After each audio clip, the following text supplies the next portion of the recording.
വയനാട് ദുരന്തത്തിൽപ്പെട്ടവരുടെ പുനരധിവാസ ദൌത്യം സംസ്ഥാന സർക്കാർ ലാഘവത്തോടെയാണ് കൈകാര്യം ചെയ്യുന്നതെന്ന് പ്രതിപക്ഷ നേതാവ് വി.ഡി. സതീശൻ.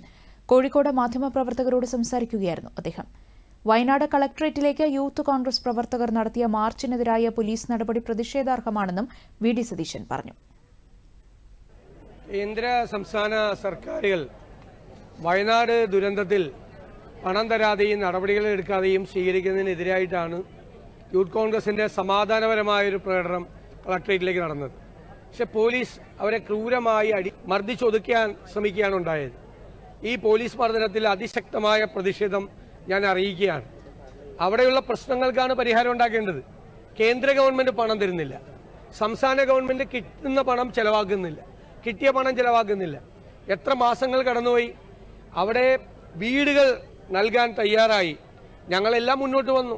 ഞങ്ങൾ 100 വീടുകൾ പറഞ്ഞു, മുസ്ലിം ലീഗ് 100 വീടുകൾ പറഞ്ഞു, കർണാടക ഗവൺമെന്റ് 100 വീടുകൾ പറഞ്ഞു, ബാക്കി ഒരുപാട് ആളുകൾ വീടുകൾ ഓഫർ ചെയ്തു. പക്ഷെ ആർക്കും ഇപ്പോൾ വീട് പണിയാൻ പറ്റാത്ത അവസ്ഥയിലാണ്. കാരണം സംസ്ഥാന സർക്കാർ സ്ഥലം എടുത്തു തന്നിട്ട് ആ സ്ഥലത്ത് വീട് വയ്ക്കാന്നാണ് പറഞ്ഞത്. ആ സ്ഥലം എടുക്കാനുള്ള നടപടികളെല്ലാം ആ മന്ദഗതിയിലാണ്. ഒരു തരത്തിൽ ഒരു സ്ഥലം എടുത്തിട്ടില്ല.